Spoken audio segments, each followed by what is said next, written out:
Ancient Rome's legacy is more than legions and laws. It's a story of staggering fortunes and the men who wielded them.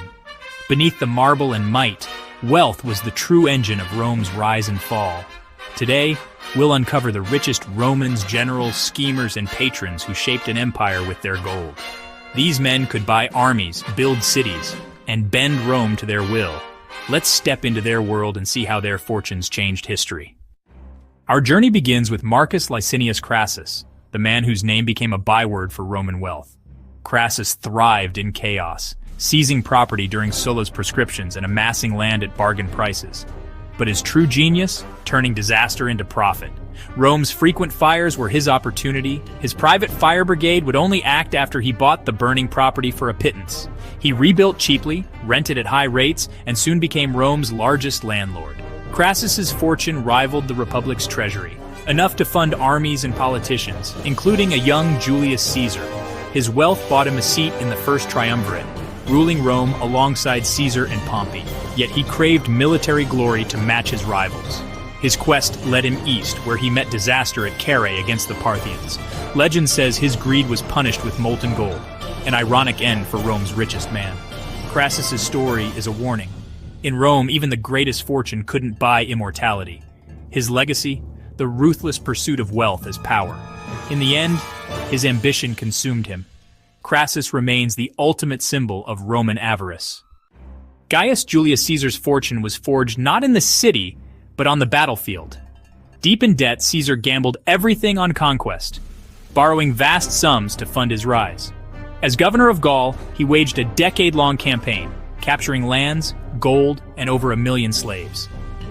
The plunder was so immense, it crashed Rome's gold market. Caesar paid his soldiers well, buying their loyalty and building a private army. Back in Rome, he used his wealth to fund public works and outspend rivals, turning gold into political power. When the Senate tried to stop him, Caesar's resources let him defy them, crossing the Rubicon and plunging Rome into civil war. His story proves, in Rome, conquest was the surest path to power, and wealth was the weapon that won it. Caesar turned debt into empire. Before Caesar, Sulla set the template for seizing power and wealth by force. Rising from obscurity, Sulla marched on Rome, declared himself dictator, and unleashed the proscription's public hit lists that legalized murder and confiscation. Estates of the condemned were seized, enriching Sulla and his allies overnight. This reign of terror filled his coffers and those of men like Crassus. Sulla used his fortune to reward loyal veterans and reshape the Republic's laws.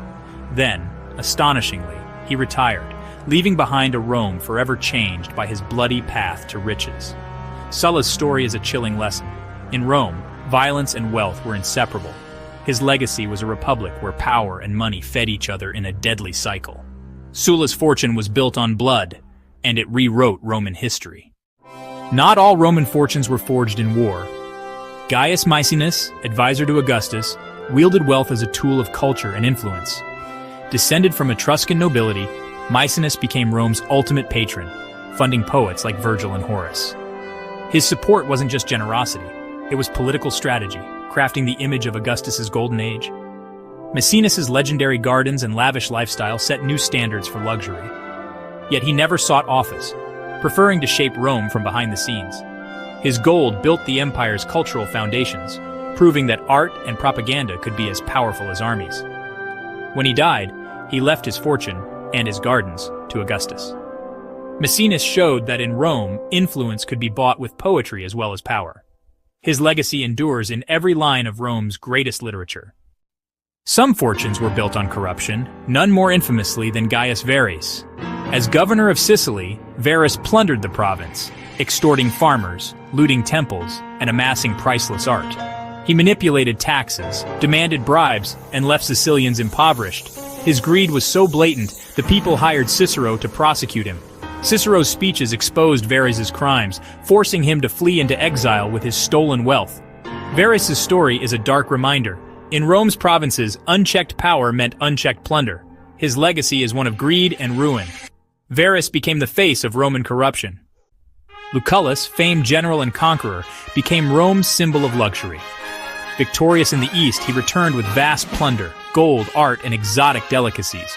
Retiring from politics, Lucullus built legendary villas and gardens, hosting banquets that dazzled Rome's elite. His name became synonymous with extravagant feasts and refined taste. Yet he was also a patron of learning, opening his library to scholars.